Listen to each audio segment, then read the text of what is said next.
இன்னைக்கு ஜூன் மந்தோட second week current affairs பார்க்கலாம். ஜூன் 13ல இருந்து 19 வரைக்கும் இருக்க கரண்ட் அஃபேர்ஸ் டிஸ்கஸ் பண்ணுவோம்.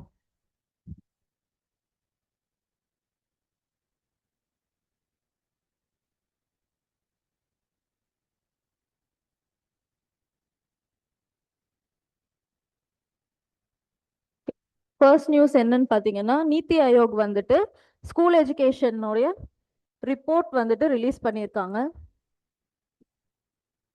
ஸ்கூல் எஜுகேஷன் ரிப்போர்ட்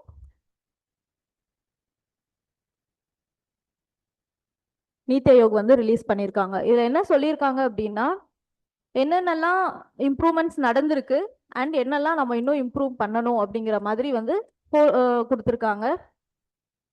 இம்ப்ரூவ்மெண்ட்ஸ் நடந்திருக்கு and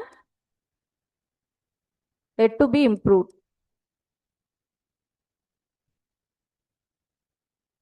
So இவங்க ரிப்போர்ட்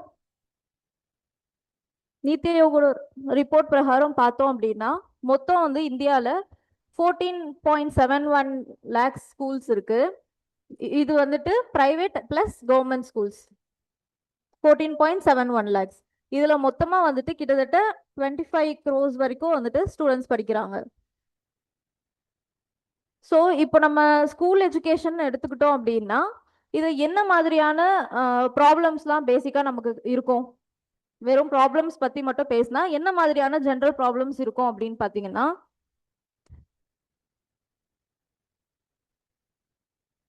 ஒன்று ஃபர்ஸ்ட் வந்துட்டு ஸ்கூலுக்கு பெரிய ப்ராப்ளமாக இருக்கிறது இன்ஃப்ராஸ்ட்ரக்சரில் வந்துட்டு நம்ம என்னெல்லாம் சொல்லலாம்? சானிடேஷன், பில்டிங்னு எடுத்துக்கிட்டோம் அப்படின்னாவே இதில் வந்துட்டு கரண்ட்டு, எலக்ட்ரிசிட்டி, தண்ணி, அதுக்கப்புறம் வந்துட்டு கம்ப்யூட்டர்ஸோட அவைலபிலிட்டி, இந்த மாதிரியான விஷயங்கள் எல்லாம் வந்துட்டு நம்ம இன்ஃப்ராஸ்ட்ரக்சரில் இன்க்ளூட் பண்ணலாம். இதெல்லாமே வந்துட்டு இன்ஃப்ராஸ்ட்ரக்சரோட ப்ராப்ளம்ஸாக இருக்கக்கூடும். இன்னொன்று, இன்ஃப்ராஸ்ட்ரக்சர் போக வேற என்ன இருக்கு? வேற என்ன ப்ராப்ளம் இருக்கு? ஸ்டூடெண்ட்ஸோட என்ரோல்மெண்ட், அப்படி இல்லைன்னா டீச்சர்ஸோட அவைலபிலிட்டி, அதுக்கப்புறம் டீச்சர்ஸ் வந்து டீச் பண்றது, டீச்சிங் குவாலிட்டி, இந்த மாதிரி வந்துட்டு ஸ்கூல் எஜுகேஷன் அப்படின்னு எடுத்துக்கிட்டோம்னாவே ஜென்ரலா இந்த மாதிரியான ப்ராப்ளம்ஸ் எல்லாமே வந்துட்டு நம்ம சொல்லலாம். ஸோ இது எல்லாத்தையும் தாண்டி நம்ம இந்தியாவோட ஸ்கூல் எஜுகேஷன் வந்துட்டு எப்படி இருக்கு அப்படின்னு பாத்தீங்கன்னா,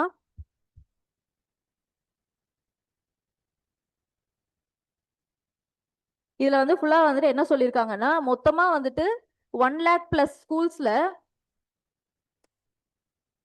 ஒரே ஒரு டீச்சர் தான் இருக்காங்க. இந்த 1 lakh plus ஸ்கூல்ஸ் வந்துட்டு இந்தியா ஃபுல்லா.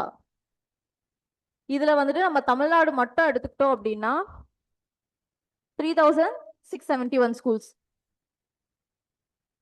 ஒரு ஆசிரியர் மட்டுமே பணியில் உள்ளார். தமிழ்நாட்டில் மட்டும் எடுத்துக்கிட்டோம் அப்படின்னா 3671 ஸ்கூல்ஸ்க்கு வந்துட்டு ஒரே ஒரு ஸ்டாஃப் தான் இருக்காங்க. இது வந்துட்டு டீச்சர்ஸ் அவைலபிலிட்டி வந்துட்டு நமக்கு இல்ல இந்த ஸ்கூல்ஸ்ல அப்படிங்கறத நம்ம பாக்குறோம்.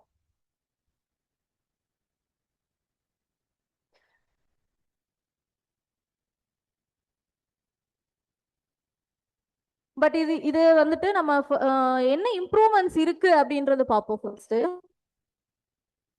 இம்ப்ரூவ்மெண்ட்ஸ் எடுத்துக்கிட்டோம் அப்படின்னா,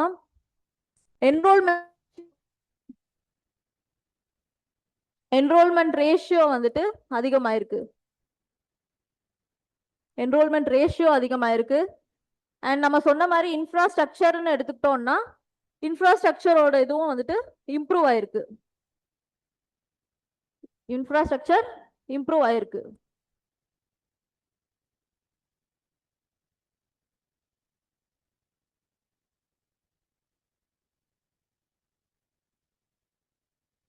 இம்ப்ரூவ்மெண்ட் இன் இன்ஃப்ராஸ்ட்ரக்சர். அண்ட் இன்னொரு முக்கியமான விஷயம் வந்துட்டு இதுல கேர்ள்ஸோட பார்ட்டிசிபேஷன். ஸ்கூல்ல வந்துட்டு அவங்க என்ரோல்மெண்ட், கேர்ள்ஸோட பார்ட்டிசிபேஷன், இதுலயுமே வந்துட்டு ஒரு நல்ல இம்ப்ரூவ்மெண்ட் இருக்கு.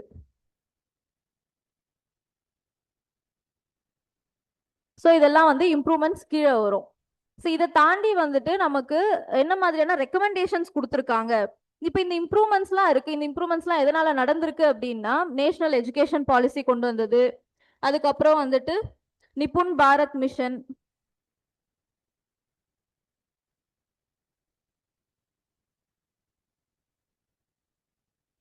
National education policy, national education policy initiatives for these improvements. Nipun Bharat mission, இந்த மாதிரியான இனிஷியேட்டிவ்ஸ்னால வந்துட்டு இந்த இம்ப்ரூவ்மெண்ட்ஸ்லாம் நடந்திருக்கு அப்படின்னு சொல்றாங்க. ஸோ இந்த இதுல நிப்புன் பாரத் மிஷன் என்னன்னு பாத்தீங்கன்னா, 3rd ஸ்டாண்டர்ட்குள்ள கிரேட் 3க்குள்ள வந்துட்டு ஃபவுண்டேஷனல் லிட்ரஸி, அதாவது அடிப்படையான ஒரு லிட்ரஸி வந்து கத்திருக்கணும் கிரேட் 3க்குள்ள, அப்படிங்கிறது தான் வந்து நிப்புன் பாரத் மிஷனோட எய்ம். ஓகேவா? ஸோ இந்த மாதிரியான இனிஷியேட்டிவ்ஸ்லாம் கொண்டு வந்ததுனால நமக்கு வந்துட்டு நிறைய இம்ப்ரூவ்மெண்ட்ஸ் இருக்கு அப்படின்னு சொல்லிட்டு நீத்தி ஆயோக்ல வந்து சொல்லியிருக்காங்க. ஸோ நம்ம வந்துட்டு இதை தாண்டி வேற என்ன இம்ப்ரூவ்மெண்ட்ஸ்லாம் கொண்டு வரணும் அப்படிங்கிறதுக்குமே வந்துட்டு நமக்கு நிறைய ரெக்கமெண்டேஷன்ஸ் கொடுத்துருக்காங்க. அதுல ஒரு சில ரெக்கமெண்டேஷன்ஸ் பார்த்தீங்க அப்படின்னா, என்னதான் இன்ஃப்ராஸ்ட்ரக்சர்ல வந்துட்டு இம்ப்ரூவ்மெண்ட் இருந்தாலுமே டிஜிட்டல் லேர்னிங்கை வந்துட்டு நம்ம இன்னும் அதிகப்படுத்தணும்.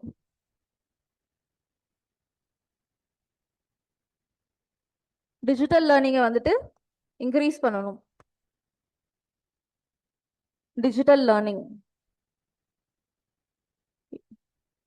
அதே மாதிரி ஏஐ வந்துட்டு இன்கார்பரேட் பண்ணணும். இது எதுக்கு அப்படின்னா, டீச்சிங் குவாலிட்டியை இம்ப்ரூவ் பண்றதுக்காக.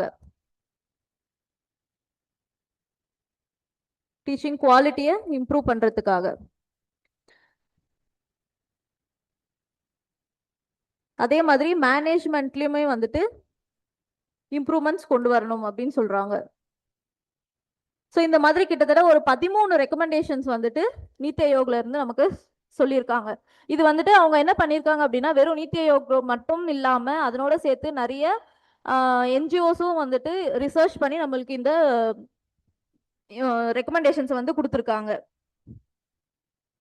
இதுக்கு வந்து இண்டிகேட்டர்ஸ் இருக்கு. இந்த இம்ப்ரூவ்மெண்ட்ஸ் எல்லாத்தையுமே கால்குலேட் பண்றதுக்கு கிட்டத்தட்ட 125 மெஷரபிள் பெர்ஃபார்மன்ஸ் இண்டிகேட்டர்ஸ் இருக்கு. மொத்தம் 125 இண்டிகேட்டர்ஸ். இந்த இண்டிகேட்டர்ஸ் மூலயமா தான் வந்துட்டு எஜுகேஷன் எந்த லெவல்ல இருக்கு அப்படிங்கிறதே வந்துட்டு கால்குலேட் பண்ணியிருக்காங்க. இம்ப்ரூவ்மெண்ட் இருக்கா இல்லையா, வேற எதுலலாம் இம்ப்ரூவ்மெண்ட் வேணும் அப்படிங்கிறது. இதெல்லாம் வந்து ஜென்ரலா இந்தியா லெவல்ல இருக்கு. நம்ம தமிழ்நாட்டில் வந்துட்டு நிறைய இம்ப்ரூவ்மெண்ட்ஸ் வந்ததுக்கான காரணங்கள் என்னென்னலாம் இருக்கும் அப்படின்னு பார்த்தீங்கன்னா, நிறைய என்ன பண்ணாங்க, ஃப்ரீபீஸ் கொடுத்தாங்க. அதுக்கப்புறம் வந்துட்டு முக்கியமான விஷயம்,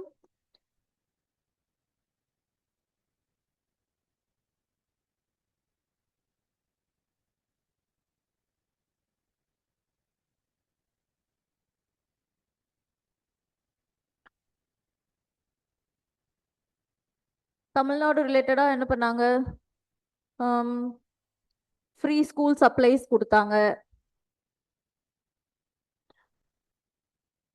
அப்புறம் மார்னிங் பிரேக்ஃபாஸ்ட் ஸ்கீம் ஒன்று,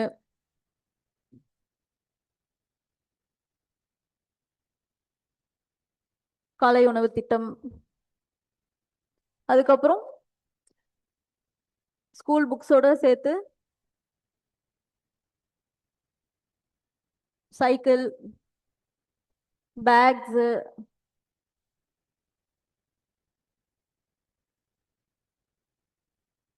ஃப்ரீ பஸ் பாஸ், இந்த மாதிரியான நிறைய இனிஷியேட்டிவ்ஸ் நம்ம தமிழ்நாட்டில் பண்ணதுனாலுமே வந்துட்டு நமக்கு வந்துட்டு என்ரோல்மெண்ட் ரேஷியோ வந்து அதிகமாயிருக்கு. என்ரோல்மெண்ட் ரேஷியோ அதிகமாயிருக்கு. ப்ளஸ் வந்துட்டு இடையில ட்ராப் அவுட் வந்துட்டு கம்மியாயிருக்கு. ட்ராப் அவுட் வந்துட்டு கம்மியாயிருக்கு.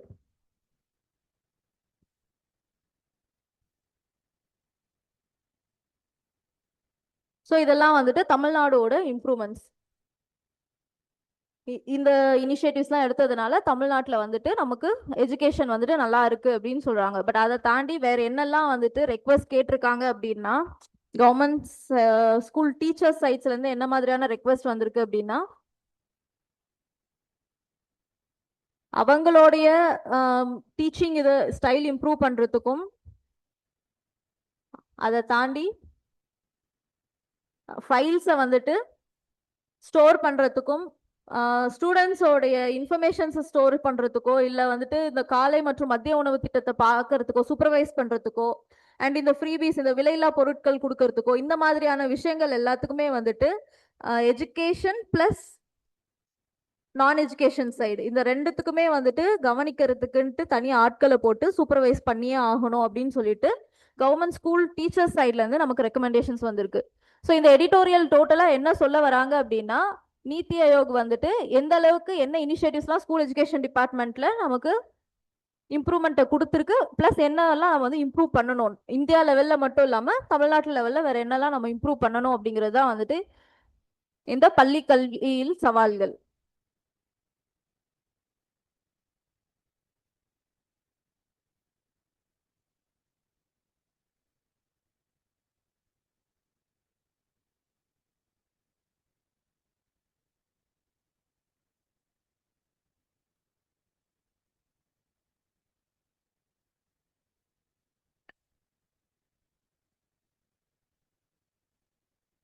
நெக்ஸ்ட் வந்துட்டு ஒரு வார கால வெளிநாட்டு பயணம்.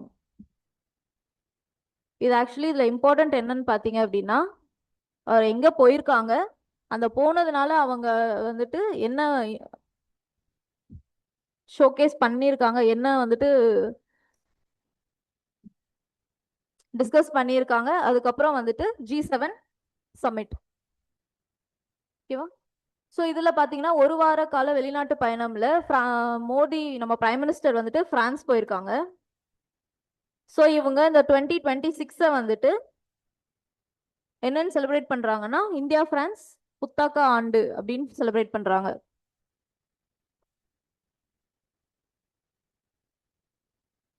இந்தியா பிரான்ஸ் புத்தாக்க ஆண்டு அப்படின்னு செலிப்ரேட் பண்றாங்க. ஸோ இந்த செலிப்ரேஷன்ல இந்த இயரை வந்து 2026ல இந்த செலிப்ரேஷன் கீழே வேற என்னெல்லாம் அவங்க வந்துட்டு இன்ட்ரடியூஸ் பண்ணியிருக்காங்கன்னு பார்த்தீங்கன்னா, பாரத் இன்னோவேட்ஸ். அதாவது பாரத் இன்னோவேட்ஸ்ன்றது ஒரு 3 days எக்ஸிபிஷன் மாதிரி, கிட்டத்தட்ட ஒரு எக்ஸிபிஷன் ஒரு ஷோகேஸ் மாதிரி தான். ஸோ இந்த பாரத் இன்னோவேட்ஸ்ல வந்துட்டு பாரத் இன்னோவேட்ஸ் இது கீழே வந்துட்டு higher education ecosystem, higher education டிபார்ட்மெண்ட்டை சேர்ந்தவங்க, அந்த சிஸ்டம் டிபார்ட்மெண்ட்டை சேர்ந்தவங்க, and startups and investors. So இவங்க 3 பேரும் கலந்து அவங்களோட இன்னோவேஷன்ஸை வந்துட்டு ஷோகேஸ் பண்றாங்க. அதுதான் வந்துட்டு இந்த பாரத் இன்னோவேட்ஸ் 2026 3 days நடக்குது. ஸோ இது மூலியமா அவங்களுக்கு என்ன கிடைக்கும் அப்படின்னு பார்த்தீங்கன்னா, அவங்களோட இன்னோவேஷன்ஸ்க்கு டிஸ்பிளே பண்றதுனால இன்வெஸ்டர்ஸ் கிடைக்கிறதுக்கு வாய்ப்பு இருக்கு, புது டெக்னாலஜி கத்துக்கிறதுக்கு வாய்ப்பு இருக்கு, அதுக்கப்புறம் ஹையர் எஜுகேஷன்ல நம்ம ரிஃபார்ம்ஸ் கொண்டு வரதுக்கான விஷயங்களும் நம்ம இதுல இருந்து தெரிஞ்சுக்கலாம். ஸோ இந்தியா பிரான்ஸோடைய இந்த புத்தாக்க ஆண்டின் ஒரு பகுதியா வந்துட்டு என்ன பண்ணிருக்காங்கன்னா, பாரத் இன்னோவேட்ஸ் அப்படிங்கறத ஒரு 3 days ஷோகேஸ் நடத்தியிருக்காங்க. இதுல வந்துட்டு உயர்கல்வி நிலையங்கள், மத்திய அரசோட உதவி பெறும் உயர் தொழில்நுட்ப நிறுவனங்கள், அதுக்கப்புறம் அவங்களோட முயற்சிகள் எல்லாத்தையும் வந்து இங்க ஷோகேஸ் பண்ணியிருக்காங்க. ஸோ இது வந்துட்டு இந்த மீட்டிங்ல one of the important sign.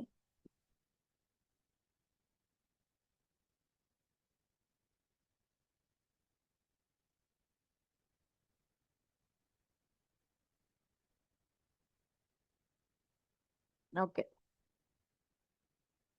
So ஒன்று பாரத் இன்னோவேட்டிவ்ஸ்,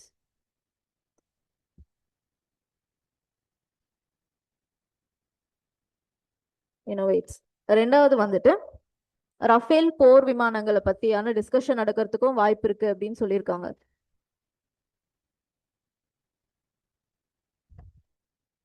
டிஸ்கஷன் இதுல வந்துட்டு 18 ரஃபேல் ஜெட்ஸை வந்துட்டு டோட்டலா பிரான்ஸ் கிட்ட இருந்து வாங்கிட்டு மிச்சம் இருக்கிறதுல இல்ல மிச்சம் இருக்கிற ஜெட்ஸ்ல வந்துட்டு 50% காம்போனன்ட்ஸ் இந்தியாலேயே வந்துட்டு மேனுஃபேக்சர் பண்ணி ரஃபேல வந்துட்டு மேனுஃபேக்சர் பண்றது தான் வந்துட்டு இதனுடைய இம்பார்ட்டண்ட்டான ஒரு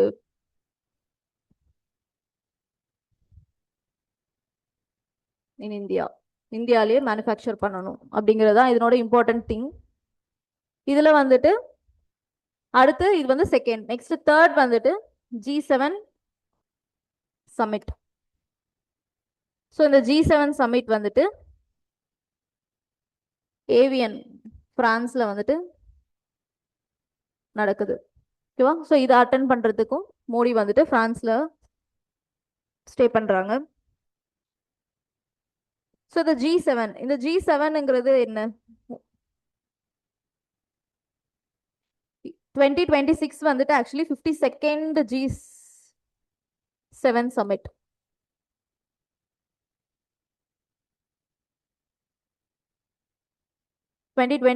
வந்துட்டு 52nd G7 சமிட் நடக்குது. இதுல வந்துட்டு டோட்டலி 7 கண்ட்ரீஸ் பார்ட்டிசிபேட் பண்றாங்க. அதுதான் வந்துட்டு G7. மொத்தம் வந்துட்டு 7 கண்ட்ரீஸ். பொருளாதார நாடுகள்னா Canada, France, Germany, Italy, Japan, அப்புறம் யூஎஸ், யூகே. இதுல வந்துட்டு யூரோப்பியன் யூனியன் வந்துட்டு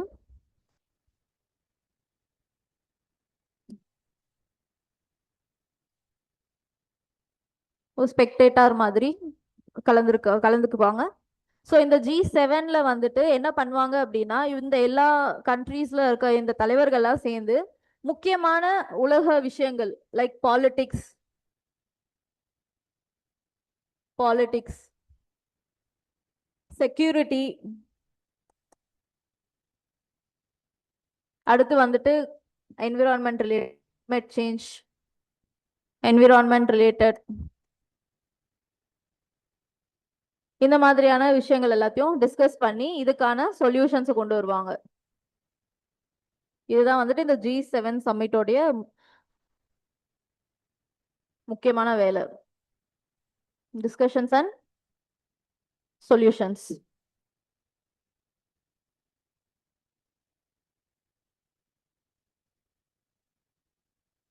இந்த G7 சம்மிட் எங்க நடக்குது அப்படின்னா ஏவியான் பிரான்ஸ் இங்க நடக்குது. G7 வந்துட்டு எப்ப ஸ்டார்ட் பண்ணாங்கன்னா 1975ல இனிஷியலா ஆக்சுவலா வந்துட்டு பாத்தீங்கன்னா G6 மட்டும்தான், மொத்தம் 6 கண்ட்ரீஸ் மட்டும்தான் பார்ட்டிசிபேட் பண்ணிட்டு இருந்தாங்க. அதுக்கப்புறம் தான் 7th வந்து ஜாயின் பண்ணது. லாஸ்டா வந்து G7ல ஜாயின் பண்ணது யாரு அப்படின்னு பாத்தீங்கன்னா லாஸ்ட் பார்ட்டிசிபென்ட் G7ல வந்துட்டு கனடா. அதுக்கு முன்னாடி வரைக்கும் G6 அப்படின்னு தான் இருந்துச்சு. ஸோ கடைசியா வந்து ஜாயின் பண்ணது கனடா.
நெக்ஸ்ட் தேசிய மக்கள் நீதிமன்றம்,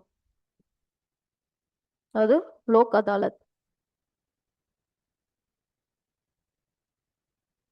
இதுக்கு தான் இன்னொரு நேம் தான் என்னன்னா பீப்புள்ஸ் கோர்ட், மக்கள் நீதிமன்றம்.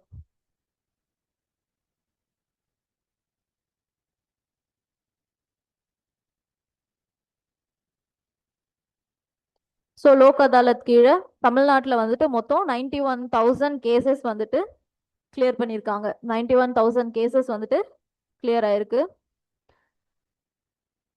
ஸோ அந்த லோக் அதாலத் அப்படிங்கிறது என்னன்னா பீப்புள்ஸ் கோர்ட்னு சொன்னோம். எதுக்கு பீப்புள்ஸ் கோர்ட், லைக் எதுக்கு இந்த லோக் அதாலத் அப்படின்னு ஒரு விஷயம் கொண்டு வந்தாங்க அப்படின்னா, ஸ்பீடி ஜஸ்டிஸ் டு, ஒன்று ஸ்பீடி ஜஸ்டிஸ், அதாவது சீக்கிரமா வந்துட்டு ஜஸ்டிஸ் கிடைக்கணுங்கிறது மாதிரியும், இன்னொன்று வந்து justice to all weaker sections.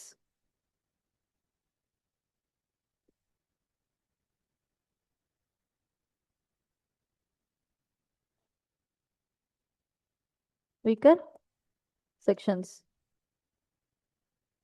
இதுதான் வந்து லோக் அதாலத்தோடைய இம்பார்ட்டன்ஸ். ஒன்று ஸ்பீடி ஜஸ்டிஸ் அண்ட் ஆல்சோ இது speedy justice plus solution to all, resolution to all, எல்லாருக்கும் சுமூகமான ஒரு தீர்ப்பு கிடைக்கும்.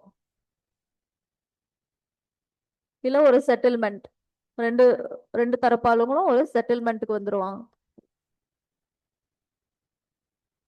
And justice to weaker sections also, அதாவது இதுல வந்துட்டு என்ன இன்னொரு பிளஸ் பாயிண்ட் என்ன அப்படின்னா எல்லாருக்கும் ஜஸ்டிஸ் கிடைக்கும் அண்ட் நமக்கு வந்துட்டு ஃபீஸ் வந்துட்டு இருக்காது.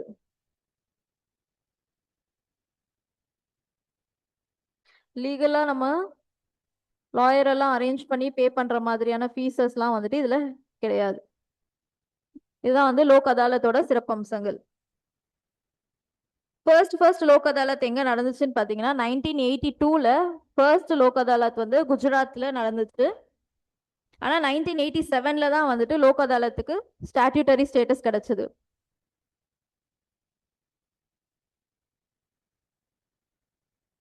தான் ஸ்டாட்யூட்டரி ஸ்டேட்டஸ். 1982ல அதுக்கு முன்னாடியே வந்துட்டு குஜராத்ல ஃபர்ஸ்ட் லோக் அதாலத் செஷன் நடந்திருக்கும். இந்த ஸ்டாட்யூட்டரி ஸ்டேட்டஸ் கிடைச்சதுக்கு அப்புறம் இதை வந்துட்டு ஆர்கனைஸ் பண்ணது யாரு அப்படின்னா NALSA, national legal service authority.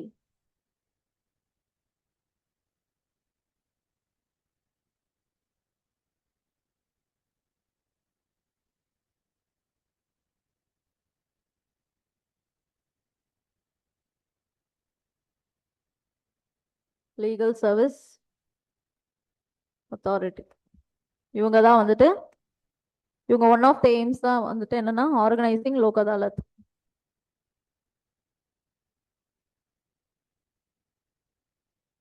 Organising Lok Adalat and இவங்களோட மெயின் மோட்டோவே என்ன அப்படின்னா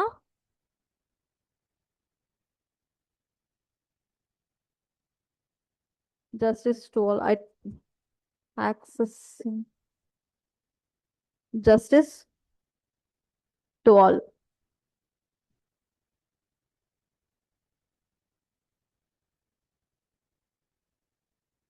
speedy trial and procedural fees வந்துட்டு இதுல கிடையாது.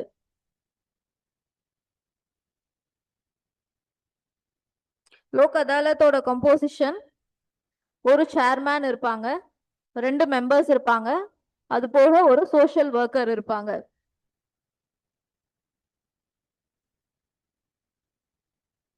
கம்போசிஷன்,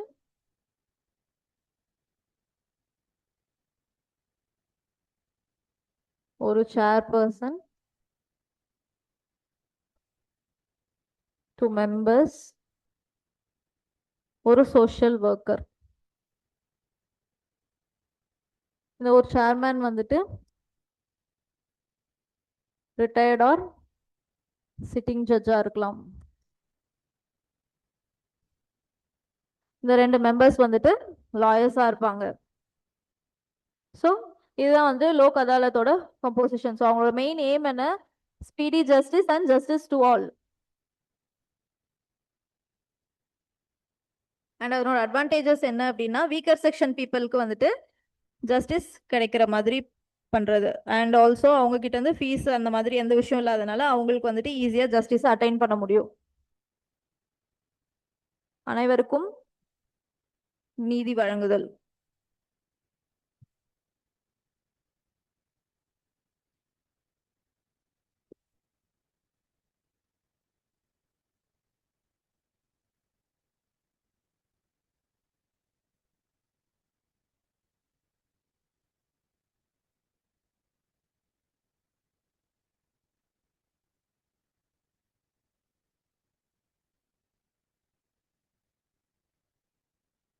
நெக்ஸ்ட், கீழடியில் கண்டறியப்பட்ட பண்டை கால இரும்பு உலைகலன்.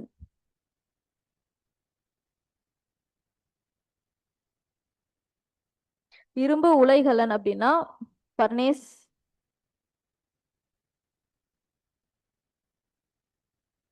இதுல வந்துட்டு அயனஸ் உருக்கி ஸ்வாட்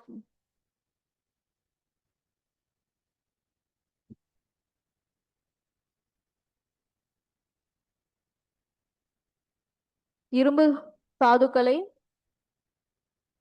உருக்க பயன்படுத்தப்படுவையாகும். அதுதான் வந்துட்டு இந்த இரும்பு உலைகலன் அப்படிங்கிறது. ஸோ இதை வந்துட்டு உருக்கி அவங்களுக்கு தேவையான வெப்பன்ஸ் எல்லாத்தையுமே அவங்க வந்துட்டு மேக் பண்ணிப்பாங்க. இது வந்துட்டு 11th எக்ஸ்கவேஷன்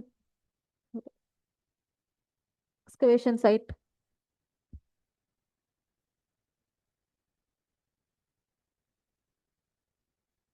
ஸோ இந்த இரும்பு உலைகலன் கிடைச்சதுனால நம்ம என்ன வந்துட்டு இதுல இருந்து இம்ப்ளை பண்ணலாம், என்ன வந்துட்டு நம்ம எடுத்துக்கலாம் அப்படின்னா, அந்த பீரியட்லயே வந்துட்டு நம்மள மெட்டலர்ஜிக் இண்டஸ்ட்ரி வந்துட்டு நல்லபடியா நடந்திருக்கு.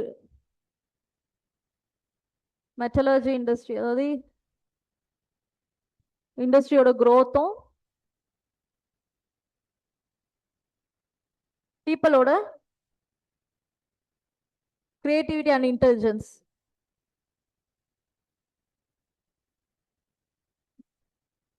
இந்த கண்டுபிடிப்பு வந்து இதை தான் இம்ப்ளை பண்ணுது. ஓகேவா?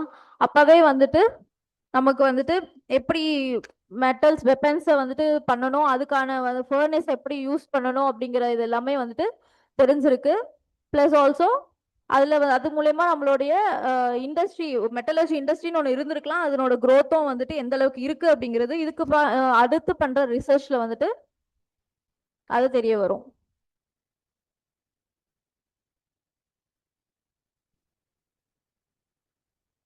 ஸோ இதுதான் வந்துட்டு கீழடியில ரீசெண்டா இப்ப கண்டுபிடிச்சிருக்கிற ஒரு ஆர்டிஃபேக்ட், இரும்பு உலைகலன்.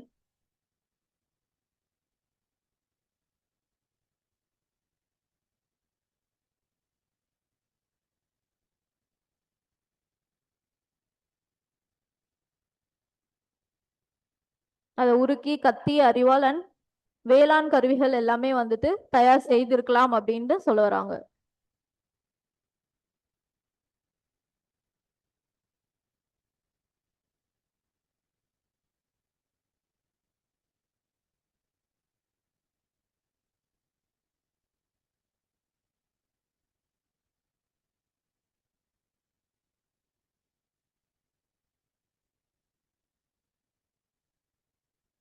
நெக்ஸ்ட் ஒரு சின்ன டேட்டா மட்டும். கம்ப்ளைண்ட்ஸ் ரிகார்டிங் ஸ்ட்ரீட் லைட், அதுக்கான ஒரு நம்பர். இது வந்து டைரக்டா பிலிம்ஸ்ல கேட்கல அப்படின்னாலுமே வந்துட்டு மெயின்ஸ்ல நமக்கு இது எல்லாமே கோட் பண்றதுக்கு யூஸ் ஆகும். ஸோ இந்த மாதிரி ஃபோன் நம்பர்ஸ், எமர்ஜென்சி நம்பர்ஸ், கான்டாக்ட்ஸ்லாம் கொடுத்தாங்க அப்படின்னா அதெல்லாம் நோட் பண்ணி வச்சுக்கணும். மெயினாக வந்துட்டு விமன் ரிலேட்டட், சில்ட்ரன் ரிலேட்டட், இதெல்லாம் வந்துட்டு நோட் பண்ணி வச்சுக்கணும். ஸோ ஸ்ட்ரீட் லைட்ஸ் ப்ராப்ளம் இருந்துச்சு அப்படின்னா இந்த நம்பருக்கு கால் பண்ணி முனிசிபல் கார்பரேஷன் கண்ட்ரோல் ரூமுக்கு நம்ம வந்துட்டு கம்ப்ளைண்ட் ரெஜிஸ்டர் பண்ணிக்கலாம். அதாவது ஜஸ்ட் நம்பர், ஒரு சின்ன நோட் மாதிரி.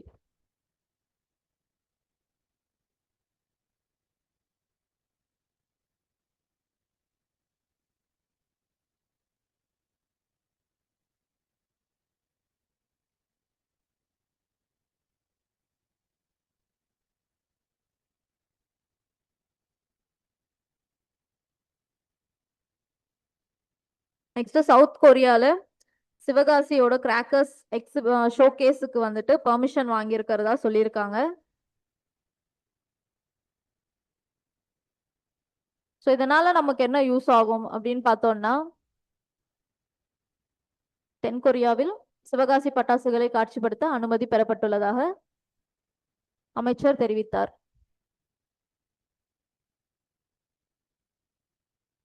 இதனால நமக்கு என்ன ப்ரோஸ் இருக்கு, என்ன யூசஸ் இருக்கு?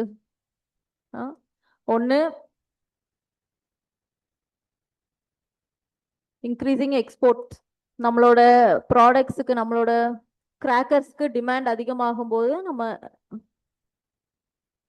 எக்ஸ்போர்ட்ஸ் வந்துட்டு அதிகப்படுத்துறதுக்கான வாய்ப்புகள் நிறையவே இருக்கு.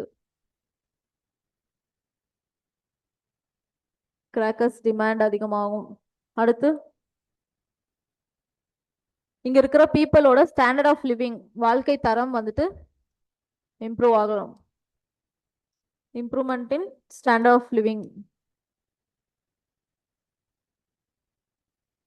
இந்த தொழிலில் ஈடுபட்டிருக்க மக்களுடைய வாழ்க்கை தரம் வந்துட்டு இன்க்ரீஸ் ஆகலாம். Standard of living.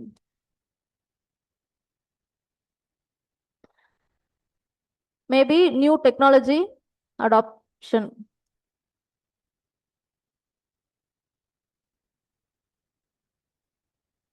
Related to production.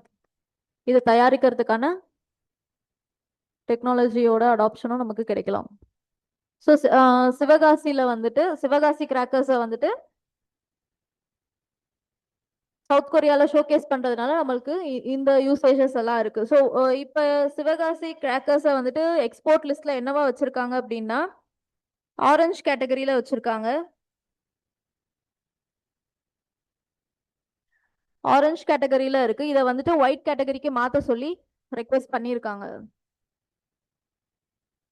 Orange நிற பிரிவில் உள்ள பட்டாசை வெள்ளை அல்லது பச்சை நிற பிரிவுக்கு மாற்ற வேண்டும். ஸோ ஆரஞ்சு கேட்டகரின்னும் போது இது வந்துட்டு பொல்யூஷன் கிரியேட் பண்றதுக்கான சாத்தியக்கூறு இருக்கு அப்படிங்கிற மாதிரியான ஒரு கேட்டகரிக்கு போயிடும். ஸோ அதனால என்ன ஆகும் அப்படின்னா, ஆரஞ்சு கேட்டகரி.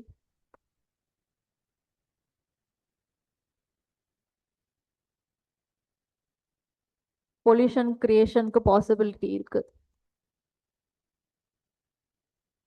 அப்படிங்கிற கேட்டகரி கீழே வைக்கும்போது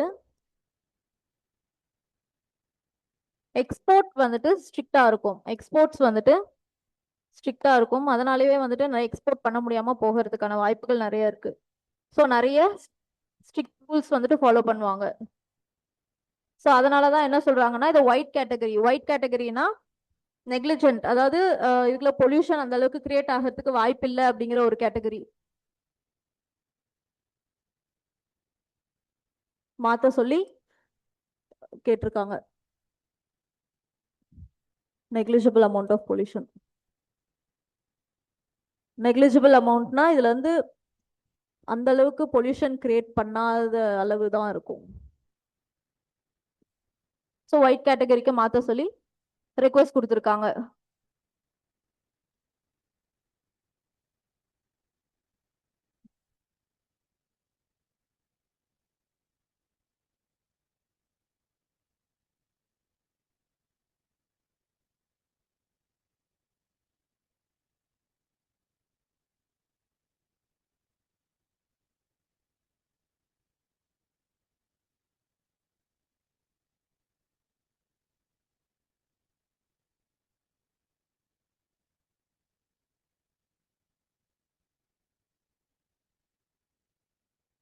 நெக்ஸ்ட், கீர்த்தி சக்ரா விருது.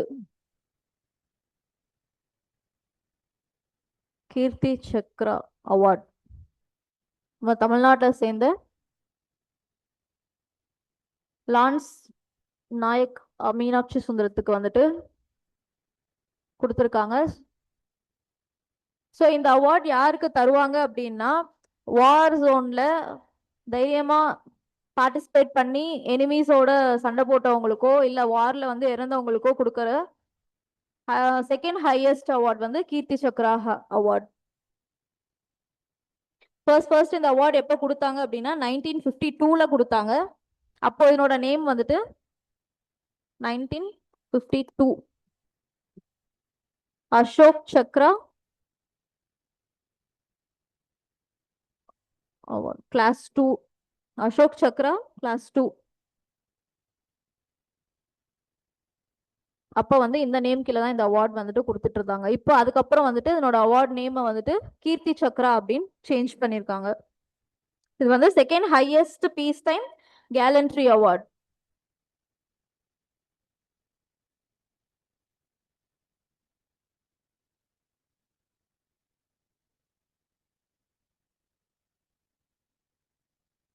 நெக்ஸ்ட் இ வாடகை உழவர் ஆப்ல இ வாடகை 2.0.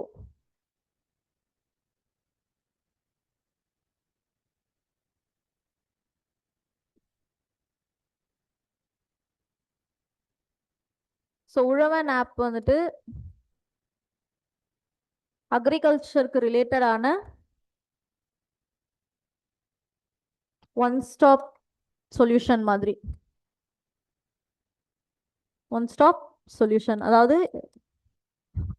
கவர்மெண்டோட ஸ்கீம்ஸ் என்ன இருக்கு, வெதர் ஃபோர்காஸ்ட் லாஸ்ட் 4 டேஸோட அப்டேட்டட் வெதர் ஃபோர்காஸ்ட் பார்க்கலாம், வானிலை எப்படி இருக்கு, அண்ட் சீட்ஸோட அவைலபிலிட்டி,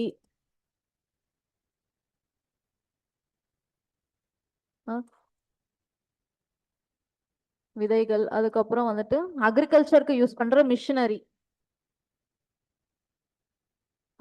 அப்புறம் வந்துட்டு அக்ரிகல்ச்சர் ப்ராடக்ட்ஸோட ப்ரைஸ் இப்போ என்னவா இருக்கு, மார்க்கெட் ப்ரைஸ் என்னவா இருக்கு, இந்த மாதிரி வேரியஸ் கொஸ்டின்ஸ்க்கு எல்லாத்துக்குமே இருக்கிற ஒரே சொல்யூஷன் என்னன்னா உழவன் ஆப். இதுலயே வந்துட்டு எல்லா டீடைல்ஸும் அக்ரிகல்ச்சர் ரிலேட்டடா எல்லா டீடைல்ஸும் வந்துட்டு சொல்லியிருப்பாங்க. முக்கியமா வந்துட்டு சப்சிடிஸ் என்ன கொடுக்குறாங்க கவர்மெண்ட்ல, லோன்ஸ் எல்லாமே ரிலேட்டட் டு அக்ரிகல்ச்சர் எல்லாமே வந்துட்டு இந்த உழவன் ஆப்ல இருந்து நம்ம தெரிஞ்சுக்கலாம். ஸோ இதுல வந்துட்டு புதுசா என்ன கொண்டு வந்திருக்காங்கன்னா இ வாடகை 2.0. இதுல வந்துட்டு நமக்கு அக்ரிகல்ச்சருக்கு தேவையான மிஷினரிஸ், டிராக்டர்ஸ், அப்புறம் சீட், விதை விதைக்கிற அந்த மிஷின்,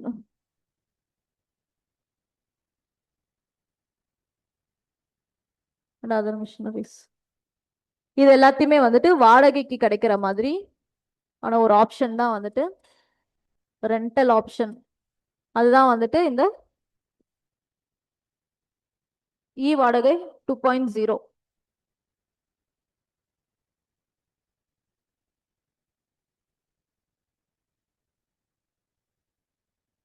டிராக்டர்ஸோ ஹார்வெஸ்டர் பிளான்டர்ஸ் இந்த மாதிரியான மிஷினரிஸ் எல்லாமே நம்ம இங்க வந்துட்டு இங்க இருந்து நம்ம அதனோட ரெண்டல் எல்லாத்தையும் கம்பேர் பண்ணி நமக்கு தேவையான மிஷின்ஸை நம்ம எடுத்துக்கலாம் ரெண்ட்டுக்கு. அதுதான் வந்துட்டு இ வாடகை 2.0.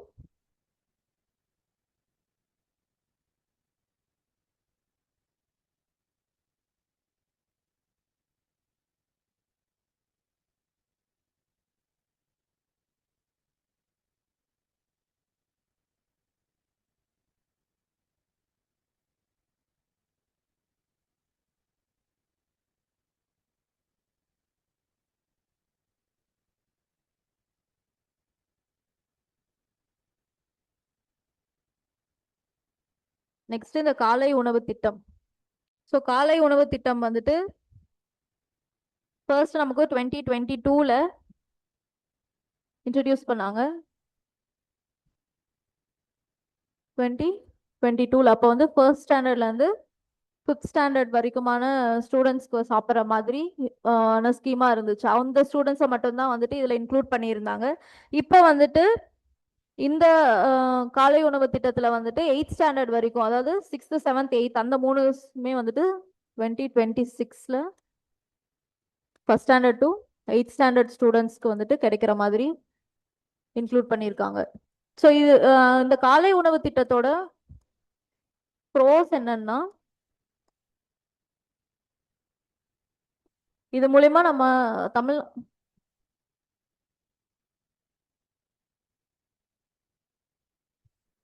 தமிழ்நாடோட எஜுகேஷன்ல வந்துட்டு நல்ல இம்ப்ரூவ்மெண்ட் டெவலப்மெண்ட் இருந்துச்சு.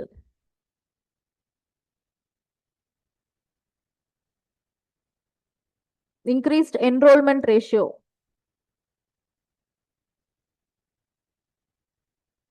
அப்புறம் வந்துட்டு ஸ்டூடெண்ட்ஸ் ஜாயினிங் ரேஷியோ வந்துட்டு அதிகமாச்சு. இன்னொன்று பசங்களுக்கு வந்துட்டு நியூட்ரிஷன் அதிகமாக கிடைச்சதுனால உடம்பு சரியில்லாம லீவ் போட்டு சிக் லீவ் எடுக்கிற மாதிரியான சுச்சுவேஷன் எல்லாமே வந்துட்டு கம்மியாயிருச்சு. ஸோ இது வந்துட்டு ஆட்டோமேட்டிக்கலி இன்க்ரீசஸ் லிட்ரஸி ரேட்.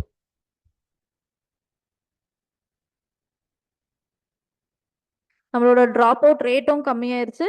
அதே சமயம் என்ரோல்மெண்ட் ரேஷியோ அதிகமாச்சு. ஸோ காலையில சாப்பிட்டு நல்லா தெம்பா வந்து உட்கார்றதுனால அடுத்து வந்துட்டு என்ன சொல்றாங்கன்னா அட்டென்ஷன் ஸ்பேனுமே இன்க்ரீஸ் ஆயிருக்கு. அதாவது அவங்க எவ்வளோ நேரம் கவனிக்கிறாங்கங்கிற இந்த டைமிங்குமே வந்துட்டு இன்க்ரீஸ் ஆயிருக்கு.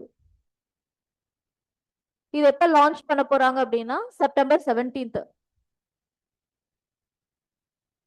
ஃபர்ஸ்ட் ஃபேஸ் வந்துட்டு செப்டம்பர் 15th லான்ச் பண்ணியிருந்தாங்க.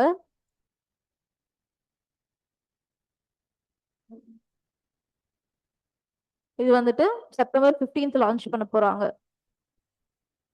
சாரி, செப்டம்பர் 17th லான்ச் பண்ண போறாங்க. காலை உணவு திட்டம் for students first standard to 8th standard.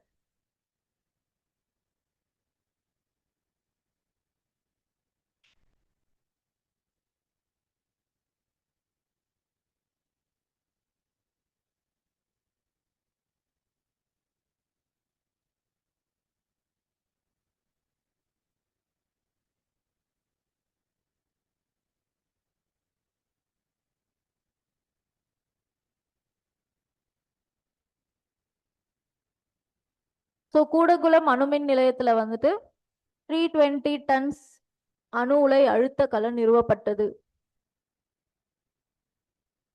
அணு உலை அழுத்த கலன்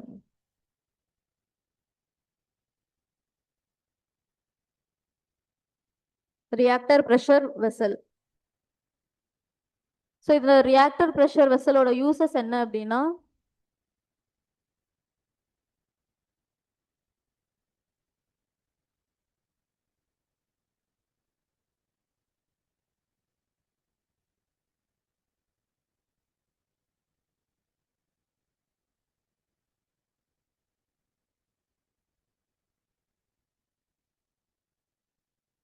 இது ஒரு பேரியர் மாதிரி. ஆக்சுவலி இந்த கண்டெய்னர் மாதிரி இதுக்குள்ள என்னெல்லாம் இருக்கும் அப்படின்னு பார்த்தீங்கன்னா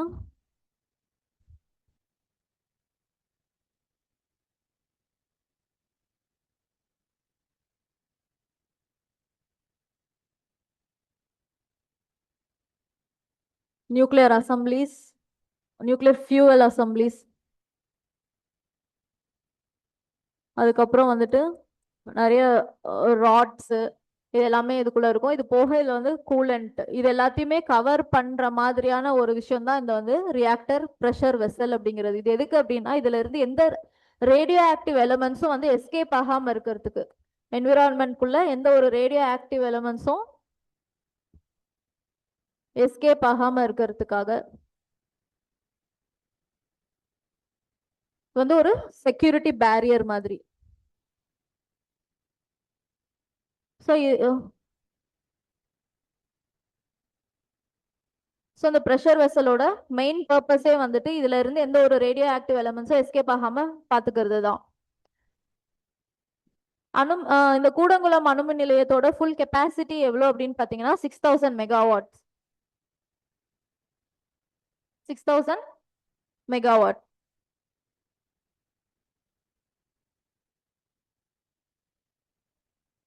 டுவெண்ட்டி 22ல தான் வந்துட்டு ரஷ்யாவோட கொலாபரேஷன்ல, சாரி 2002ல தான் வந்துட்டு இந்த கூடங்குளம் இந்த நியூக்ளியர் பிளான்ட் ரஷ்யாவோட கொலாபரேஷன்ல ஸ்டார்ட் பண்ணது. Russia collaboration. இதோட ஃபுல் கெப்பாசிட்டி வந்துட்டு 6000 மெகாவாட்ஸ்.